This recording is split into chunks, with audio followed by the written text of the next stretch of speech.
अस्सलाम वालेकुम everyone, this is doctor ईमन परवेज़ और आज हम बात करने वाले हैं एक सप्लीमेंटल मेडिसिन के बारे में, सप्लीमेंटल प्रोडक्ट कह लें।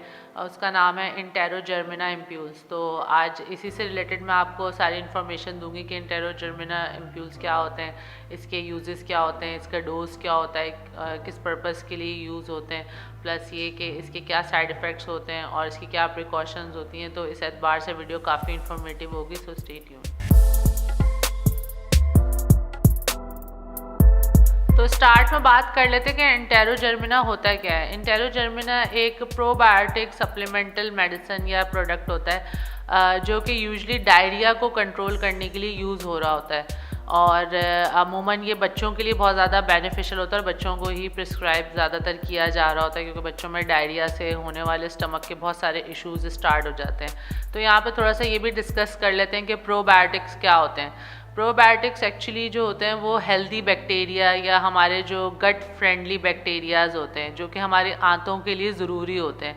हमारे पेट के अंदर नॉर्मली भी एक जो है बैक्टीरिया की पूरी एक कॉलोनी होती है, तो वो हमें प्रोटेक्ट कर रही होती है, इम्यूनिटी बना रही होती है, हमारे गट की इम्यूनिटी वो बना रही होती हैं और जो हार्मफुल बैक्टीरियाज होते हैं उनसे वो फाइट करते हैं, उनसे लड़ते हैं और उनको हमारी बॉडी में इन्फेक्शन कॉज करने से रोकते हैं। तो इसी वजह से इनकी बहुत ज़्यादा इंपॉर्टेंस होती है।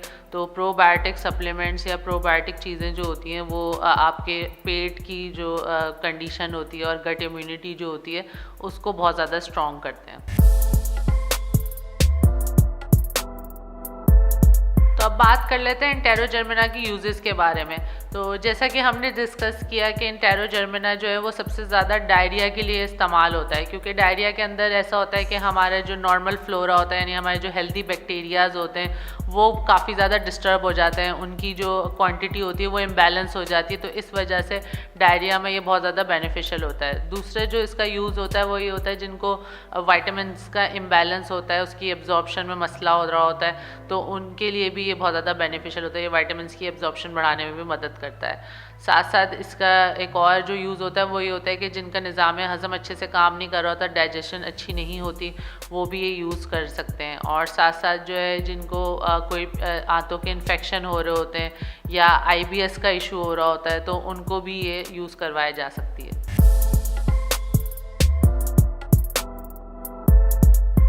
तो बात कर लेते हैं इंटेरोजर्मिना के डोज के बारे में। तो यूजली इंटेरोजर्मिना जो है वो डॉक्टर ही प्रिस्क्राइब कर रहे होते हैं और वही डोज सेट कर रहे होते हैं। जो नॉर्मल डोज होता है वो एडल्ट्स का जो होता है वो 2 to 3 मिनी वाइल्स इसके वो ले सकते हैं दिन में, और बच्चों का जो होता है वो 1 से 2 मिनी वाइल्स जो होते हैं वो इसके यूज़ कर सकते हैं। एक चीज़ का बहुत ज़्यादा ध्यान रखना होता है जब आप इसको ले रहे होते हैं कि अगर आप इसके साथ कोई एंटीबायोटिक भी यूज़ कर रहे हैं तो वो आपने फिर उसके और इसके दरमियान में कम से कम 2 घंटे का गैप ज़रूर रखना है।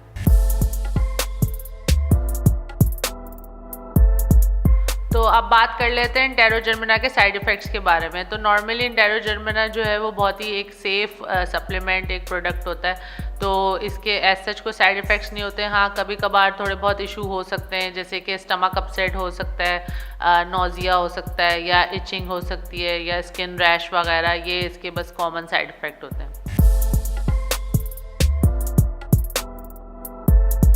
तो अब बात कर लेते हैं इंटेरोजर्मिना की प्रिकॉशंस के बारे में, यानी इसको लेते हुए आपको किन चीज़ों का खास ख्याल रखना चाहिए।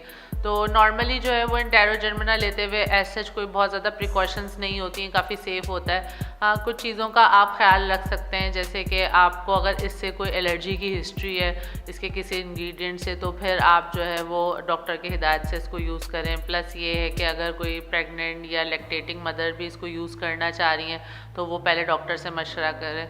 उसके अलावा ये है कि जो इसका डोज़ दिया जाता है या जो डॉक्टर इसका डोज़ दे रहे होते हैं, आपने इसको ख़ुद से जो है इसके डोज़ को कम या ज़्यादा नहीं करना।